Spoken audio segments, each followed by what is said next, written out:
All right, let's go back to our character's head and actually look at some of the general properties, things like hair count and passes in particular. Okay, now that we've got the hair styled and colored the way we like it, it's now time to start dealing with some of the bald spots that we have on this character.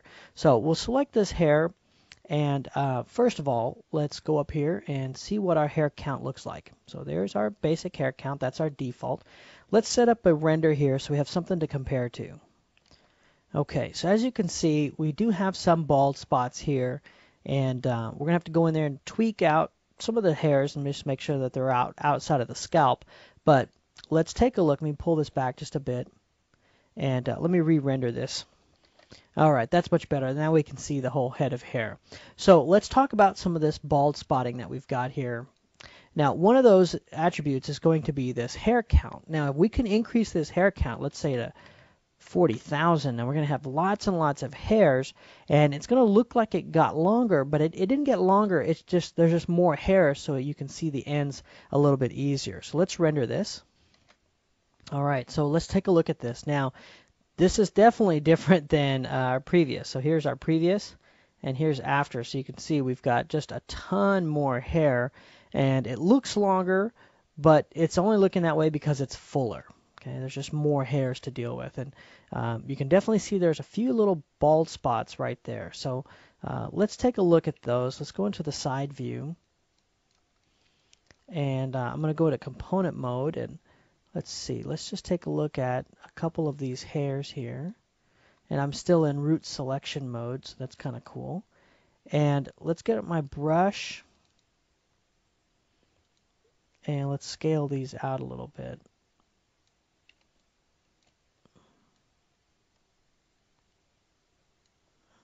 Okay, so, don't be too concerned that, let me just puff these out a little bit. Don't be 100% concerned that, hey, they're not totally symmetrical. The hair on the head is not symmetrical, so it's okay if it's not 100%. So I'm going to go ahead and deselect some of these. So I'm going to get rid of those, get rid of these, and I want to scale out these few hairs that are left right there, just to give it a little bit more volume right there.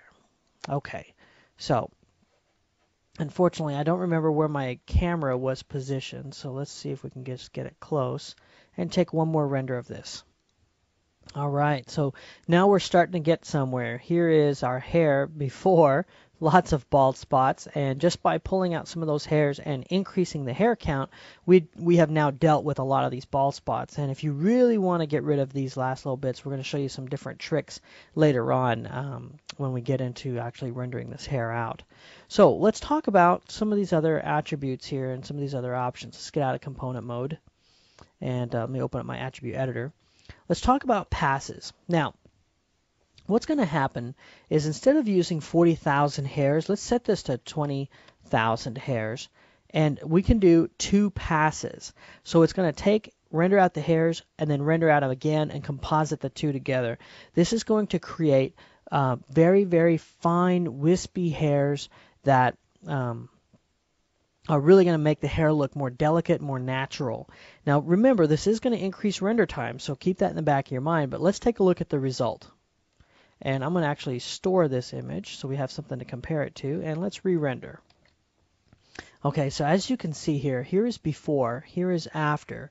Notice how the hair is much more wispier at the ends and tips, and I feel like we get a much more natural looking hair than just having 40,000 hairs and then like kind of deal with it. So be very careful that, as you increase this number and as you increase this number, render time starts to get kind of unmanageable. It just doesn't make much sense. So just be aware that as you start cranking these, render time is going to go up, but you are going to end up with a much more beautiful final result.